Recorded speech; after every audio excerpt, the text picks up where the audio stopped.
A Lament for a Dead Wig-Smith.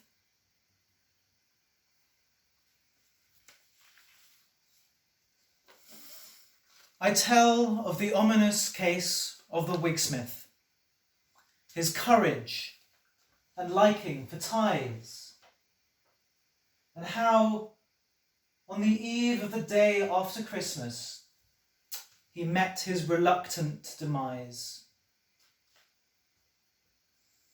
Alas, poor Wig-Smith, I knew him well. Well, I knew him, which comes to the same. It's telling that of his entire clientele, there's none could have told you his name. We knew him as Wiggy, my very good man, or care for a fig, the old wigger. He trysted no lovers, belonged to no clan, that private enigma-like figure. A twinkle-eyed spirit whose laugh was infectious. In neckwear, he left us outclassed. If only.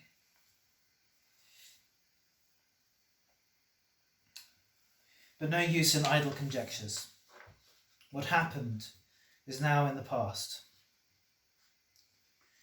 To save our eponymous hero, the present would therefore be rather too late. Lend both of your ears, though my tale be unpleasant, lest you meet a similar fate.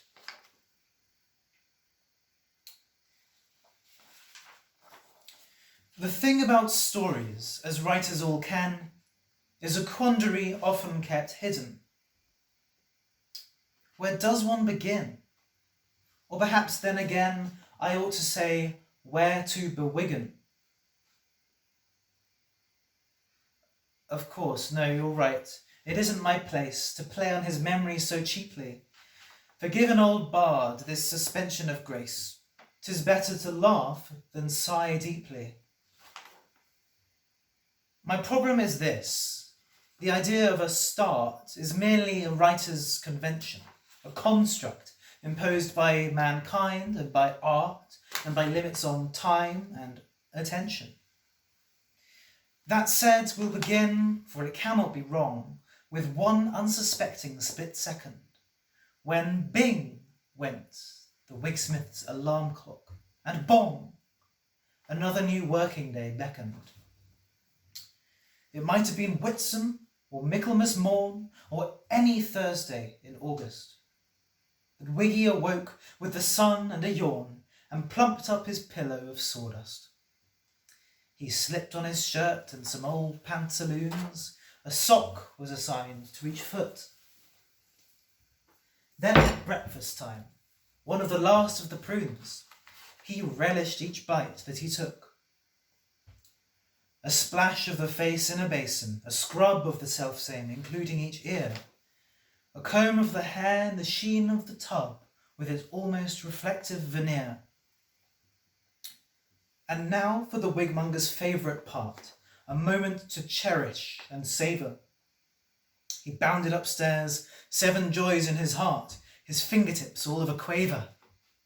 He stoppered his breath as he fitted a key to a cupboard of bountiful size, flung open the doors and surveyed with glee dozens, nay hundreds of ties, cravats and bow ties, and all manner of neckwear in every style and degree, from tartan to paisley, from stripy to checked, wheresoever the eye could perceive.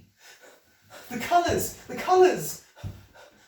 But seldom before had so many been seen in one cupboard. Vermilion and verdigris, mustard and more, a kaleidoscope being uncovered. He stifled a giggle as, closing his eyes, he rummaged around for a minute. Then chanced upon one of his favourite ties, a green with a daffodil in it. Now smilingly drew the knot up to his chin and straightened a few of the petals. For this he would gladly have sat on a pin or walked through an acre of nettles. For such was the innocent life of the Wig-Smith, who took simple pleasure in ties. It adds to the poignancy, not to say thickness, of his aforementioned demise.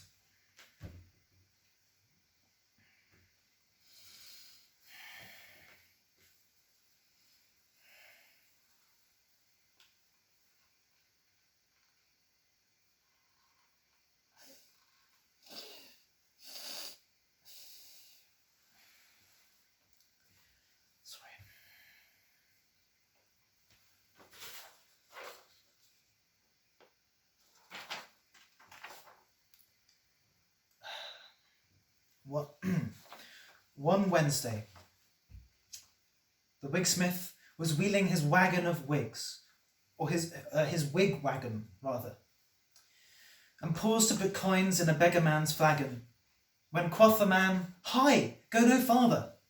Good sir, please to tell me, what is it, I prithee, you trundle along in this barrow?" "Why, wigs, my dear fellow, and fresh from the smithy, to sell in the streets broad and narrow." "A wig? What is that? For I come from a plain a number of light years hence." "They look to be trophies of men you have slain. What have you for 38 pence?" "Not heard of a wig? My poor heart, you'll break it. Imagine a hat made of hair." "You do know what hats are, of course, I may take it, even in heaven knows where." "My working hypothesis is it's a kind of a sack insulating the brain, protecting the cortex, the seat of the mind, from heat regulatory strain." "Your language is foreign and hard to capiche, good man, with its lie cheers and cortex. But still, have a slice of my omelette quiche. It tastes of, so I've always thought, eggs." "I thank you indeed for this generous gesture. I need no organic nutrition. The one thing I'd like is a klezmer orchestra. Speak truly, are you a musician?" "I'm not, I'm afraid, though I know of a cabin where such dwell who'll give you advice." "I tell you what, I'll in, if you push my wagon, traduce you. How's that for a price?" "How far—" But before he could make his inquiry, an untoward incident happened, provoking the Wig-Smith's untimely expiry through having been recently flattened. Where once he had breathed not a moment ago, there now stood an unforeseen menhir. And there ends the tale.